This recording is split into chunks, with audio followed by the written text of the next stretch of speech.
Wah, luar biasa. Ya, Tuhan Yesus sangat luar biasa menjagai adik-adik. Pastinya adik-adik dalam kondisi sehat, bahagia. Oke, sebelum kita mulai ibadah pagi ini, mari kita mengucap syukur dan berdoa kepada Tuhan. Tuhan Yesus, terima kasih pada pagi hari ini kami dapat berkumpul di tempat kami masing-masing Tuhan. Walaupun melalui ibadah online, kami percaya penyertaan Tuhan selalu nyata dalam setiap hidup kami. Tuhan, terima kasih atas kesehatan yang Tuhan beri. Terima kasih juga Tuhan atas kasih karunia yang melimpah atas setiap kami, anak-anak-Mu ya Tuhan. Ya Tuhan, sekarang kami akan siap Tuhan memuji dan memuliakan nama-Mu. Terima kasih Tuhan Yesus. Haleluya. Amin.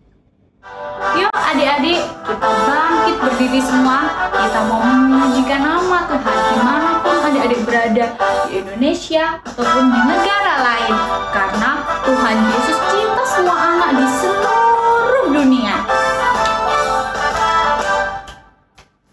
Tuhan cinta semua anak di dunia.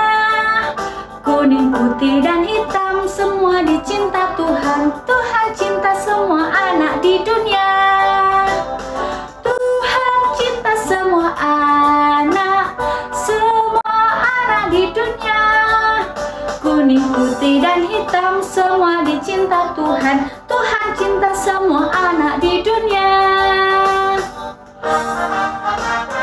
Tuhan cinta semua anak di dunia. Kuning, putih, dan hitam, semua dicinta Tuhan. Tuhan cinta semua anak di dunia. Tuhan cinta semua bangsa di dunia. Kuning, putih, dan hitam,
kami ya Tuhan.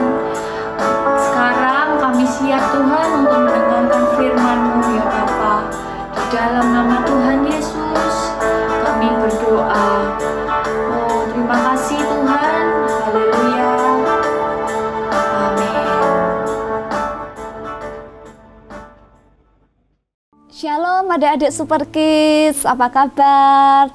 Pastinya adik-adik semuanya tetap dalam sukacita, dalam kesehatan, dan dalam kekuatan yang daripada Tuhan. Puji Tuhan, kita sudah memasuki 1 bulan ya adik-adik. Tidak terasa kita sudah menjalaninya selama 1 bulan di tahun yang baru 2021. Itu semua karena kasih Bapa, kasih Tuhan Yesus, cintanya Tuhan Yesus buat kita semua. Nah, hari ini kita mau belajar tentang kasih Bapa. Nah, adik-adik yang terkasih, Kak Yana mau sampaikan tentang sebuah kisah yang ada di Alkitab. Kalau adik-adik buka Alkitab, itu ada di Lukas 15 ayat 11 sampai dengan yang ke-32. Nah, di sini disebutkan tentang anak yang hilang. Mungkin di antara adik-adik sudah ada yang pernah mendengar tentang kisah ini, sudah mengerti ataupun sudah mengetahui. Oh, iya Kak, anak yang hilang itu kan ada si bungsu, ada di si sulung.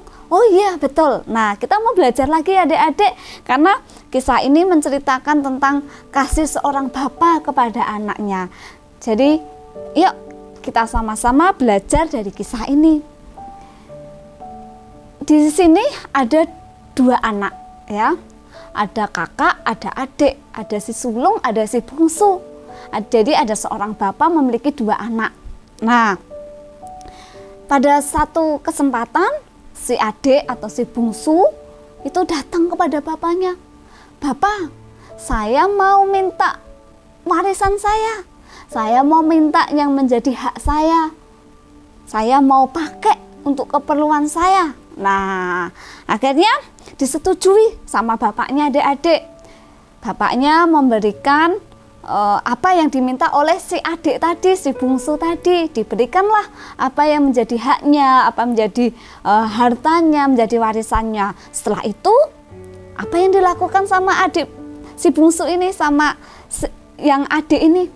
Dia bawa semua harta benda dari bapaknya, kemudian dia jual adik-adik. Dia jual pemberian-pemberian bapaknya, kemudian semuanya menjadi uang untuk bekal dia pergi jauh. Jadi kalau di sini dikatakan pergi ke negeri yang jauh gitu ya adik-adik. Jadi dia melakukan perjalanan sampailah kepada satu tempat di negeri yang jauh. Nah, sampai di situ apa yang dilakukan dengan uang yang didapat dari warisan bapaknya tadi? Dia pakai untuk bersenang-senang, dia pakai untuk bergembira ria, dia pakai untuk berfoya-foya, dia habis-habiskan itu uangnya. Tiba pada waktunya, uangnya habis adik-adik.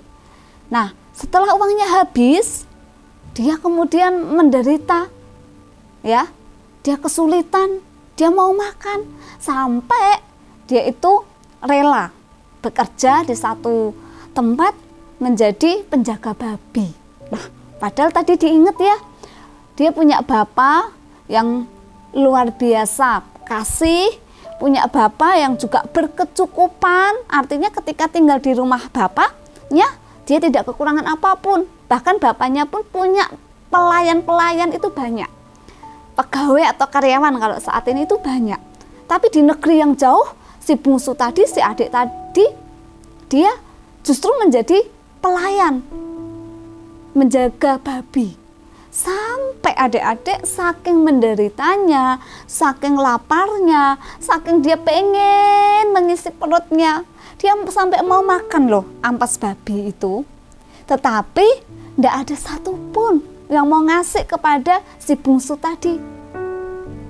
Nah, di saat seperti itu, dia kembali berpikir, oh iya ya, aku sudah pergi jauh meninggalkan Bapak.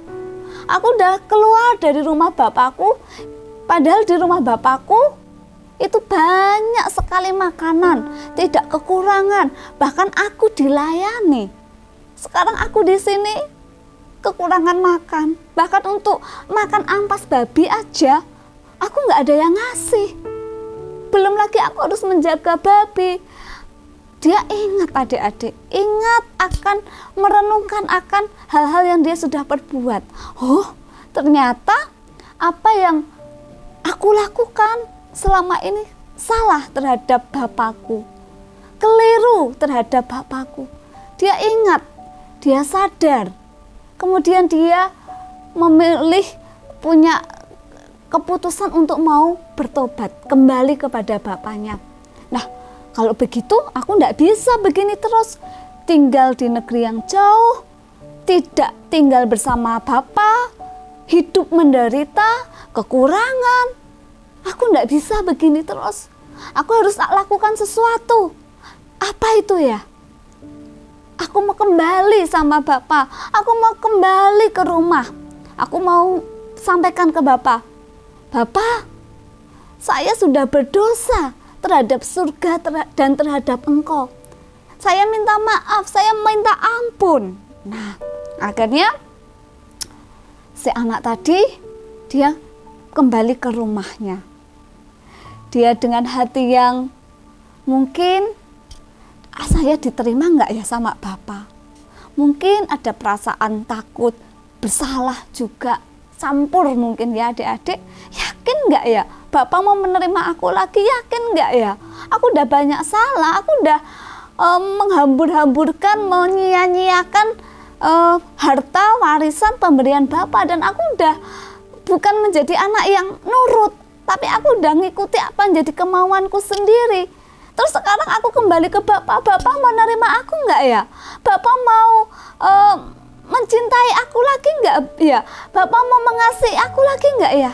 Tapi dengan keputusan yang sudah diambil, dia datang, dia jalan ke rumahnya, dan apa yang dilihat, apa yang dirasakan, apa yang dialami oleh si bungsu, ternyata berbeda dengan yang dipikirkan, yang dirasakan. Jadi dari kejauhan orang tuanya, ayahnya, si bungsu tadi sudah berlari untuk menjemput si bungsu tadi, si adik tadi yang sudah pergi jauh meninggalkan rumah bapaknya dalam waktu yang lama. Nah, tepat sesampainya di depan anaknya si bungsu tadi, dia bukan hanya berlari adik-adik, tapi dia juga merangkul si anak tadi, si bungsu tadi, dengan penuh cinta, dengan penuh kasih sayang seorang ayah terhadap anaknya. Wow, luar biasa adik-adik. Pasti hal ini sangat melegakan, sangat menggembirakan hati daripada si bungsu. Tapi nggak berhenti hanya di situ. Bukan hanya menerima, merangkul, menyambut, tetapi si bapak, si ayah tadi juga memesan kepada para pelayannya, pegawai atau karyawannya ya. Pak, tolong ya siapkan jubah, baju yang paling indah buat anakku. Kenakan cincin di tangannya, kenakan sepatu di kakinya. Terus ya, selain itu, ayo ambil satu lembu yang tambun. Nah, sapi yang gemuk kita sembelih, kita makan, kita masak dan kita makan bersama. Intinya hari ini kita harus bergembira, kita harus bersuka cita menyambut anakku yang kemarin sudah pergi, sekarang kembali ke rumah. Wow, diadakan pesta yang meriah, diadakan penyambutan yang meriah, diadakan sebuah acara yang penuh dengan kegembiraan buat si bungsu tadi. Luar biasa ya adik-adik. Itulah kasih seorang ayah terhadap anaknya, kasih seorang bapak terhadap anaknya. Nah, sekarang bagaimana dengan si sulung, Kak? Oh iya, si sulung pada saat itu sementara masih ada di ladang. Nah, dia pulang dari ladang sampai mendekati ke rumah orang tuanya, ke rumah bapaknya. Dia mendengar, loh, kok ada keramaian ya? Kok ada bunyi nyanyian, ada bunyi musik, ada bunyi kegembiraan, banyak orang berkegiatan di sini, ada apa ya? Loh, akhirnya dia memanggil salah satu pelayannya. Pak, ini ada apa ya? Kok ramai sekali di rumah? Ada apa sebenarnya? Nah, ternyata adik-adik, si pelayan tadi sampaikan bahwa, oh ini bapakmu sementara mengadakan sebuah penyambutan yang meriah, sebuah pesta yang meriah buat adikmu. Ya, adikmu si bungsu sudah pulang, sudah kembali ke rumah lagi, dan bapakmu sangat bersuka cita, dan kita semua juga ikut bersuka cita. Nah, tapi si sulung menunjukkan wajah yang berbeda, adik-adik. Tidak seperti bapaknya yang bersuka cita. Dia menunjukkan wajah yang berbeda. Dia murung, dia sedih, dia marah, nggak mau masuk ke rumah. Akhirnya bapaknya keluar rumah menghampiri anaknya si sulung. Nak, kamu kenapa? Iya, ayah, si adik yang sudah melakukan berbagai hal, mulai dari keluar dari rumah, menghabiskan uangnya untuk foya-foya, sekarang kembali ke rumah disambut dengan pesta, dengan meriah. Sementara aku setiap hari di rumah, tinggal dengan bapak, nurut, mengerjakan, membantu pekerjaan bapak. Tapi sekalipun aku nggak pernah dibikinkan pesta. Nah, akhirnya apa yang disampaikan oleh bapaknya?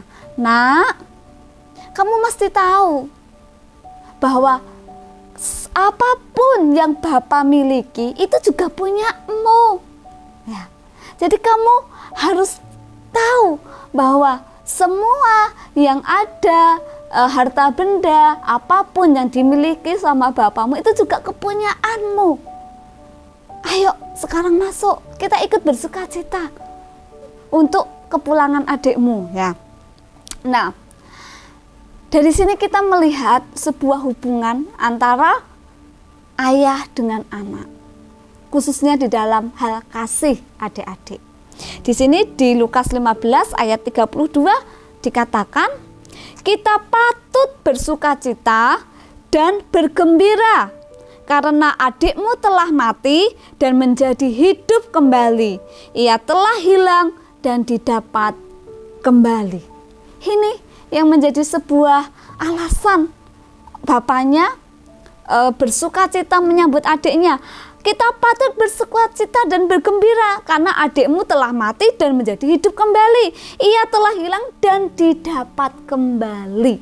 Nah, kasih Bapa itu sungguh membuat hati si bungsu tadi mengalami sebuah pengampunan, mengalami sebuah kelegaan, mengalami sebuah kegembiraan yang luar biasa. Dari sini kita melihat kasih seorang bapa yang tulus kepada anaknya, sekalipun anaknya pernah melakukan hal-hal yang tidak menyenangkan hati bapaknya, tapi bapak tetap menerima apa adanya. Kita belajar adik-adik, seringkali kita pun mungkin seperti si bungsu tadi. Kadang kita masih suka melakukan hal-hal yang kita sukai sendiri, bukan yang disukai oleh Bapa. Kita mungkin pergi menjauh dari hubungan kita dengan Tuhan. Misalkan yang sebelumnya adik-adik atau mungkin Kak Yana rajin berdoa menjadi bermalas-malasan berdoa. Dan sebelumnya rajin mungkin membaca Alkitab, renungan, menjadi tidak rajin, atau yang sebelumnya mungkin suka untuk mengampuni, suka mengasihi teman-temannya, tapi ada satu waktu tertentu, ada satu momen tertentu tidak mau mengampuni temannya yang sementara berbuat tidak baik ke kita. Nah, hal-hal itu yang seringkali mungkin menjauhkan kita dari Tuhan, dan kita memilih itu semua. Tapi hari ini adik-adik, kita mau kembali lagi kepada kasih Bapa. Karena di dalam kasih Bapa ada segala sesuatu yang kita butuhkan. Ada keamanan, ada penjagaan, ada perlindungan, ada pemeliharaan. Semua yang kita butuhkan ada di dalam Bapa. Dari si sulung kita mau belajar apa? Bahwa ketika kita tinggal bersama dengan Bapa, ketika kita tinggal satu tempat dengan Bapa, kita harus tahu bahwa kita adalah anaknya Bapa, sehingga apapun yang dimiliki Bapa itu juga kita miliki. Kalau Bapa kita Tuhan Yesus punya kasih, kita juga belajar untuk memiliki itu. Sehingga si sulung ketika adiknya pulang harusnya ikut bersuka cita, tapi karena belum memiliki kasih yang utuh, dia marah dulu, tapi pada akhirnya disadarkan oleh bapaknya yang punya kasih tadi, supaya si sulung bisa mengasihi. Ya, jadi apapun yang Bapak miliki itu kita miliki. Kalau Bapak punya kasih, mari adik-adik kita belajar untuk juga memiliki kasih. Kalau Bapak punya cinta, kita belajar untuk mencintai, mengasihi kakak, adik, mama, papa, siapapun orang-orang yang ada di dekat kita. Kalau Bapak punya sukacita, kita juga punya sukacita. Kalau Bapak punya damai sejahtera, tidak ada lagi ketakutan, tidak ada lagi kekhawatiran, itu juga menjadi milik kita. Jadi hari ini kita mau belajar bahwa kasih Bapa itu sangat-sangat luar biasa buat kita semua. Ketika kita salah, kasih Bapa, ada pengampunan di dalam kasih Bapa. Ketika kita berbuat yang tidak baik, kasih Bapa tetap menerima kita. Ketika kita merasa mengalami sebuah kekurangan, kasih Bapa yang memenuhi kita. Jadi hari ini pun kalau kita boleh melewati tahun 2021, selama hampir 1 bulan ini sudah kita lewati, itu juga karena kasih Bapa yang sempurna, yang tulus, yang tidak terbatas dalam hidup kita.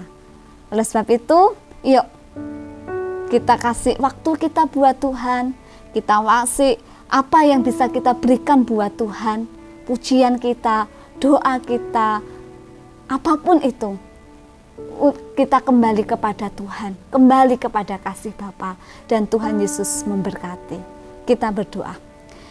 Terima kasih Yesus, hari ini kami sudah belajar tentang kasih Bapa, bahwa Tuhan mengasihi kami, mengampuni setiap kesalahan-kesalahan kami, menerima kami apa adanya, bahkan Tuhan juga menganugerahkan semua hal-hal yang terbaik yang Bapa miliki itu juga menjadi milik kami. Kasih-Mu, cinta-Mu, kebaikan-Mu, perlindungan-Mu, pemeliharaan-Mu itu Tuhan berikan atas hidup kami.